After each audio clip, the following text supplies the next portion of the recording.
from a vendor perspective, we never want to put you guys in a position where all of a sudden you're left with 8, 10, 12 trays and having to turn it over in a couple hours. Like, that's almost next to impossible, right? So, most often in trauma cases where it's a tray or two, I always try to make sure everything's there at least 48 hours ahead. But those last minute case requests, sometimes you're just going to be asking a lot of everyone in the entire food chain, right?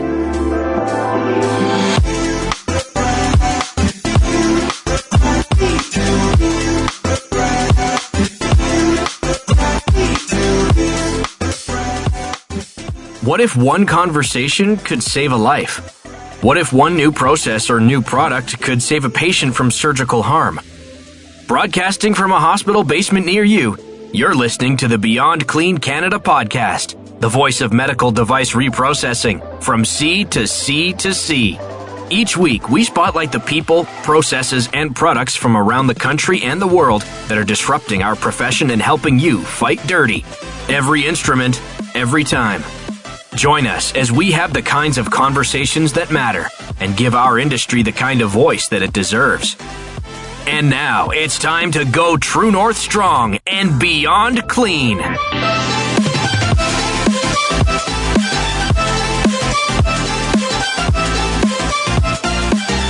Hello, all you Canadian clean freaks, and welcome to another exciting episode of Beyond Clean.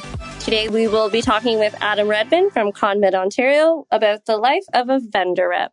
But before we get started, here's a little word from our sponsors.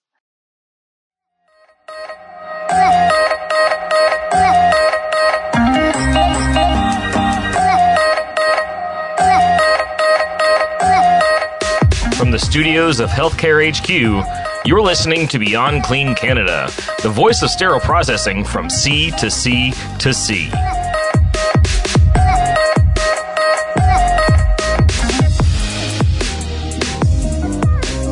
Okay, welcome all you clean freaks to another exciting episode of Beyond Clean Canada. Today we have Adam Redmond from CONMED as our vendor rep guest. First of all, Adam, thank you for joining us. Thank you for having me. Absolutely. Can you tell us a little bit about yourself and how you landed a career in the medical field as a vendor representative? Yeah, absolutely. So first off, normally it's my wife that does these things. So I had to, when you asked me, say I came home and I had to brag to her that, I was asked to be on a podcast. So really happy to be here and excited to chat with you guys today. So how I got into medical sales. So probably just over 6 years ago now, I used to be a full-time hockey coach. So I worked at a private school. I worked with professional athletes running skating and skill camps. And it was just at a point in my life where I was ready for a change. And I was coaching at the University of Calgary, and I had a good friend suggest, with my background in biomechanics that, medical sales would be something I could be really well suited for. So through a couple conversations and getting to know people, I got into another role for about 3.5 years that brought me out to Mississauga with my wife now, where I worked with a company. We did patient positioning for radiation therapy clinics. And my territory was the eastern seaboard of the United States and then eastern Canada. So really every second week I was traveling around and got to see some pretty neat places, get a taste of the medical field, which I really enjoyed. But like I said, having a background in biomechanics, one of my passions, I guess, was seeing patients and seeing people be able to get back to optimal health, perform at their best, and found out that orthopedic sales was not an option for a career path. So again, through a couple of conversations, submitted my resume to CONMED, and 24 hours later I had a first interview and went through that whole process. And here we are about 3.5 years into it now. So you've been with CONMED this whole time? Like ever since you've been in? Okay, and exactly what's patient positioning? So as it's specified for radiation therapy patients, so if you're going in for some sort of brain cancer or say breast cancer, when they do the stereotactic radiation, they want to make sure that you're in the exact same position so they can be targeting the exact tissue. So we had different masks and boards and things that would allow the clinicians to be able to position that patient in the exact same position every time. Oh, wow. So that was made specifically for that patient too? So that, exactly. Yeah. Oh, wow. Okay. Kind of like a mold, I guess you'd say. Oh. Exactly. Yeah. There were different molds you could use for back of the patient's head, and then there were masks. So from a patient's perspective, it's very immobilizing, and somewhat claustrophobic, but that's one of the ways you're going to get reproducible results. Absolutely, for sure. Adam, what exactly is a vendor's role and responsibility? And you also define vendor management. Vendor management. That seems like something a hospital would have to deal with unruly vendors, right? You know, at the end of the day, like, my profession is sales, but I never consider it sales. I don't consider what I do salesy. I think that's in some ways not necessarily authentic. You as a sales rep. Good. Well, I appreciate that. I think to me, it comes down to three things, like service, support, and finding solutions. So I want to make sure that, so for instance, Stacy, what we use at your hospital, you guys use our energy generators, our power, some of our scopes, things like that. So I want to make sure that, number one, I'm not just, you guys aren't purchasing something and then I'm just leaving you high and dry. So when I come in, I always try to talk to you and Kaylee and make sure, okay, is any issues we need to worry about in terms of sending it back for annual maintenance, any repairs that we need to get updated on, that kind of thing. The crux of what I do when I'm in the OR, I'm supporting the nurses, the surgeons, making sure that the nurse is queued up for what's going to be coming next and that kind of thing. And then at the end of the day, just trying to problem solve. So if there's back orders, how can we solve that issue? If there's issues within a surgeon's practice as far as maybe different instruments or different techniques that they can be using, trying to narrow that down for them and bring those opportunities to their hands. Yeah, because realistically, when you're in that OR with the surgeon and the nurses, you're there to also coach them in using this equipment as well, correct? Yeah, 100%. Often we'll have pulled the surgeon aside, whether it's at cadaver labs or those kind of things. So they've had a chance to get their hands on it before, or even in the back hall before a case, just so they're familiar with what they're looking at. And often we'll send them literature. So it's not the first time they're seeing something once they're operating on a patient.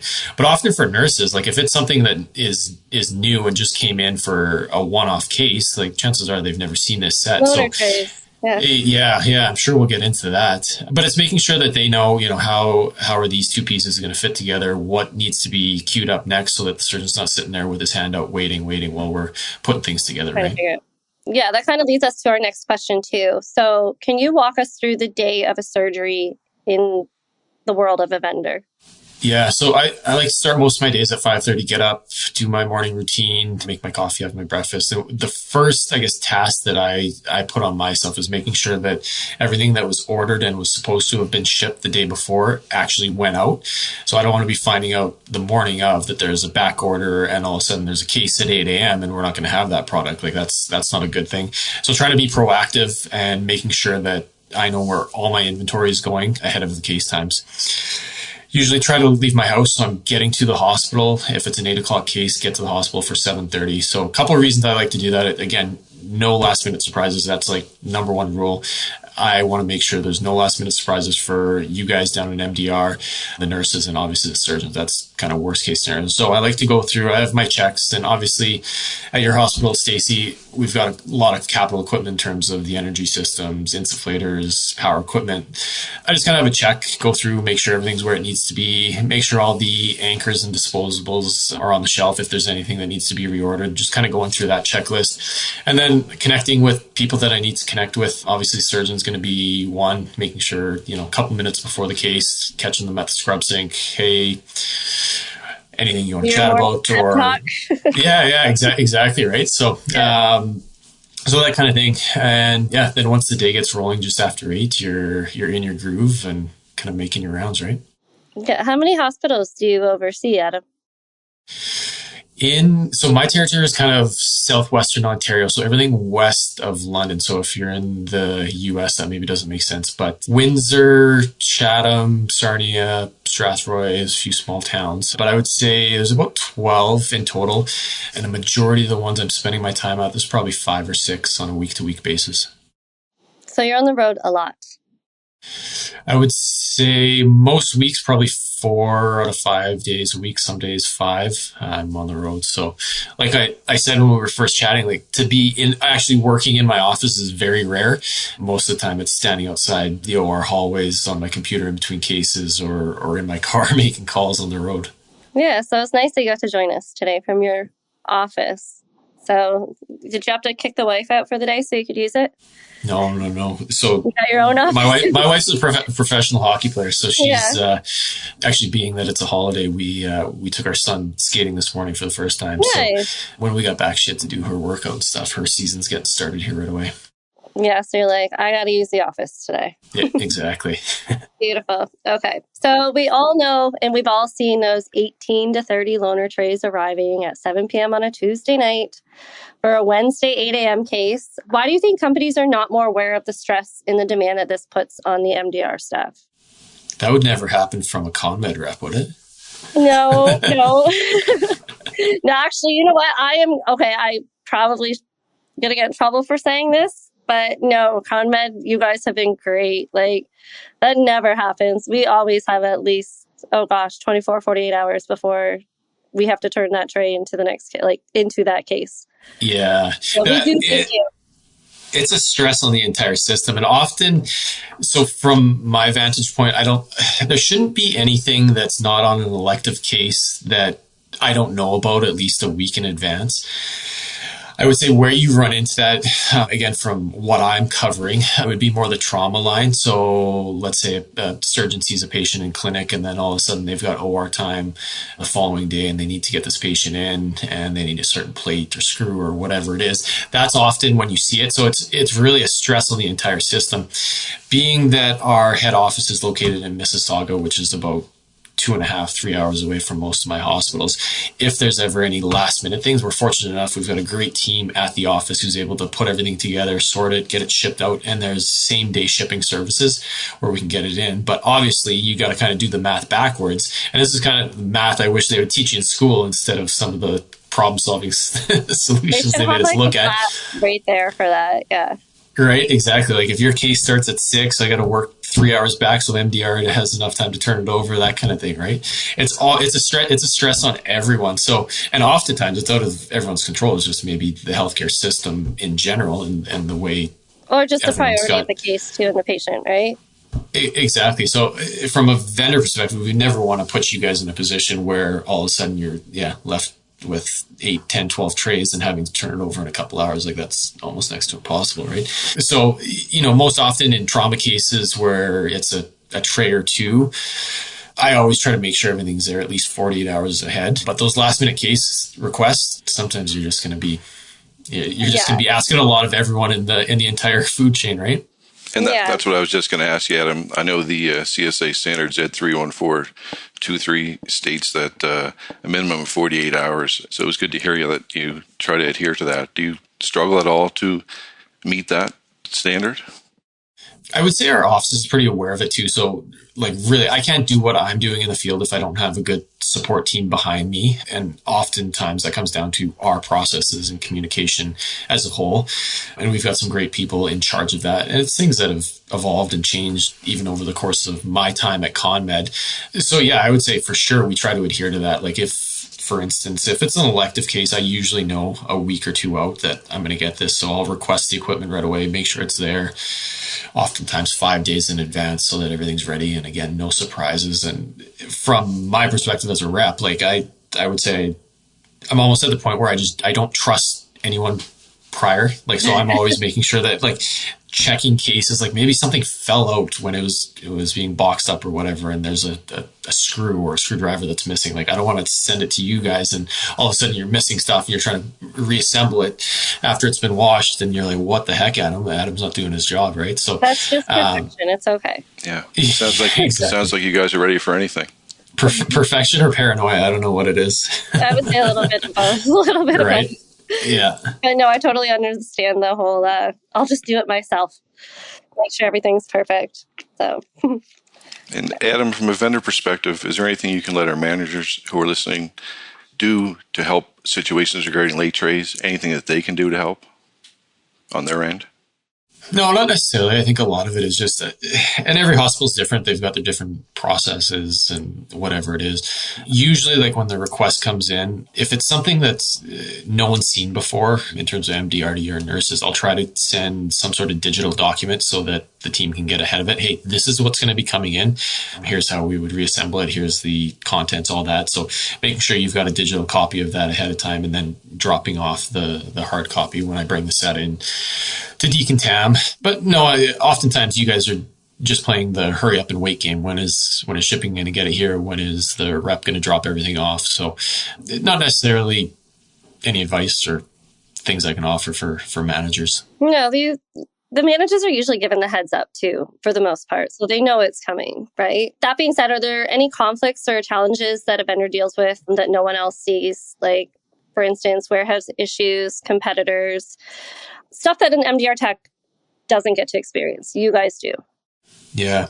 I mean, no medical device company is going to be completely immune to back orders and supply chain issues. And I think COVID it either brought to light certain weaknesses in processes that companies had, or there were just flat out supply chain issues where we had to source products from different vendors on our end and that kind of thing. So that's always one thing you're working. So hopefully as a company, you've got some substitute that is suitable for the clinicians and everyone involved. So there's always that worry. And that's what I mentioned, I always start my day, what was shipped out? Is there any surprises that I need to deal with so that I'm not coming to you guys with just a problem? I've got some sort of solution to offer as well.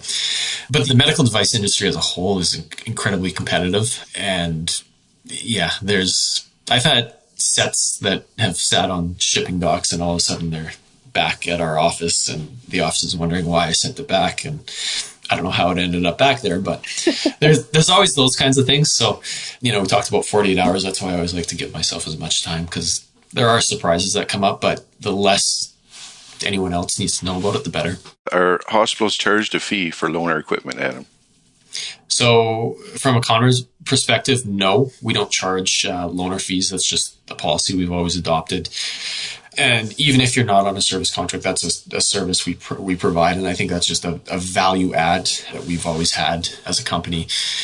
And typically what we'll try to do is if I know something needs to be sent out for repair, I'll just get that serial number, a no charge PO, have it sent to the office. The office will process the loaner, and then get that sent out. Once the loaner's on site, then customer can send back their original piece for repair or whatever attention it needs. I have to ask a little bit about the RFPs. So explain from a vendor point of view, is it a big look what I have, look what I could do? Do you find it's cutting back a bit because of hospitals trying to save money? So kind of two parts of that. I would say if you're I don't want to call it doing your job, but if you're present in your role and you feel like you're, I guess, called a valued member of the hospital team, like nurses, surgeons, managers, MDR, everyone, it's not so much a, hey, look what I have. It's just no different than this. It's just an ongoing conversation because you're in tune with what the surgeons and the staff are in need of, right? So maybe I've got something new and flashy or whatever, but it might not be the right thing. So, hey, here's this other thing if you want. And sometimes, if I don't think my solution is the best, I will tell a surgeon or a team that I don't know if this is something you should do. I think you can probably do better elsewhere, or even suggesting other ones. So I think that's part of it. Yeah, the RFP process, it can be stressful because it's time consuming on everyone's behalf because you have to go through your process of, looking at products, pricing, service. That should play a factor in it too. And back to your last question, Barry, what is included in the overall cost of ownership of this? Are you paying for loaner fees to bring something in, or is that included? So it's a big process, but I would say from my perspective, if I'm present in what I'm doing and I'm not just selling you guys something and disappearing, and then 5 years later when it's contract time again, showing up and being like, oh, hey, look at this. I don't think that's a long-term sustainable way to do business. We do see that. Absolutely. Yeah. But there's a solid, 3 of you that are always present at our hospital. And yeah, in terms of the orthopedics, I would say there's 3 I was going to say, you don't see the other ones you see every 5 years. Yeah, I was going to say, same kind of thing in my healthcare setting too. Yeah. It's few and far between, it's a very small number. Yeah, but our ortho boys are always there. And they do stand out above and beyond for sure, yeah. Yeah, and you guys know what the surgeon's like too. Like you just said, you're not going to propose something that you don't feel is right for them because you know Dr. A prefers this, Dr. B prefers this. You're not going to give them something that they're not going to like. So Yeah, exactly. And that's part of our conversation. Like, hey, doc, I've got this new thing. Can I get your feedback on it? Like, yeah, again, going back to what I do, I don't consider what I do to be sales. Like, I just think I think it comes across with the wrong message. And yeah, I would just rather, hey, what's your feedback back on this? And if it's something they think would be interesting and beneficial to their practice, hey, would you consider trying it? Something like that. So. And it's also feedback that you can bring back to your company too, if there's something that you feel can be improved with that equipment. Be like, hey, I've had a couple surgeons say this. Why don't we take it back to our engineering team and maybe tweak it a bit? 100%. Like a lot of innovation should be driven by the end user instead of it, coming in a lab setting. Like, here you go. Yeah. Setting by people who are not using them on human bodies. Exactly. They're designing them for the human body, but not actually using them on the human body. So beautiful. And Adam, in season 2, we'll be doing a deep dive into third-party repairs versus OEM repairs. Do you want to share with us a little insight as to your opinion on this particular hot topic? We know it's a buzz right now, right? So we want to get your take on it. I don't know if it can be a little insight then. It is a deeper conversation. It's bigger. Yeah. It's interesting. And I mean, you guys have probably seen changes in the industry in terms of technology and where products are coming from and the emergence of third-party repairs or whatever. At CONMED, like we use a few third-party things. A lot of our repairs are done in-house if it's original CONMED equipment. There's a few things that we have to send out to our US headquarters, not very many. One example, I guess, could be scopes, which we do service here in Canada, but it is technically, unless it's an actual CONMED scope, it would be considered third party. So I think from the hospital's perspective, it's important to know, number one, what's on contract, what's actually covered on warranty by the original manufacturer, because oftentimes these third parties will actually use OEM certified products. And then understanding the warranty side of it. Like often it's just the labor that's warranted. It's not the actual parts. So you're getting the same parts, but it's the labor that's going to be the warranty aspect of it. So yeah, it's interesting. It is a hot topic. And I've seen the emergence of a few new vendors and companies even within the last year, in particular as it relates to scopes. Yeah, I've seen actually been approached by a couple of companies that are coming out. I think we'll see more of them next year where they're taking that equipment and basically reselling it. So it'll be interesting to see the integrity of that instrumentation coming out of that new industry. Yeah. So, well, thank you so much for joining us, Adam.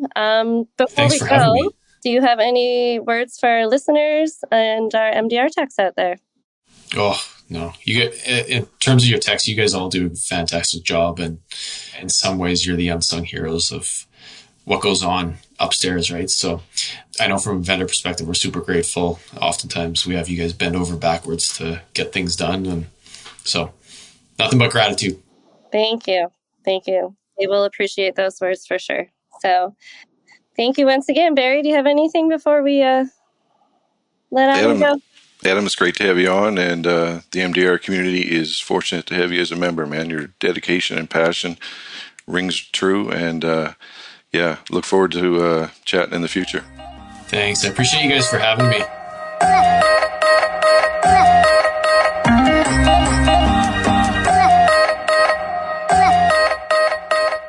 It was great having Adam Redmond on as a guest today. That was awesome. Like, I learned so many things that people don't understand from a vendor rep. Like, we see them come in, they bring us their trays. I always wanted to know the life of and what goes on from the moment they wake up to the moment of that surgery to the end. You know what I mean? 100%. And, Adam gave us his full detail of the day, and just to hear what they go through and the dedication and passion that he has to uphold that patient safety, and for sure, everybody working in the industry too, the MDR techs. Yeah, it's amazing to hear that for sure. Yep. I definitely think that we could probably have him on in the future again and talk a little bit more about that. I agree. Thank you for joining us on another episode of the Beyond Clean Canada podcast. Until next time, keep fighting dirty.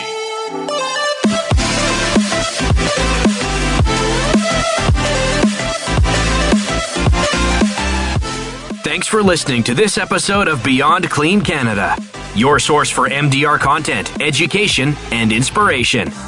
If you enjoyed this conversation, we'd love to hear from you on the BCCA LinkedIn or Facebook page, or anywhere podcasts are heard. Make sure to give us a 5-star rating on your favorite app. And until we talk again, keep fighting dirty.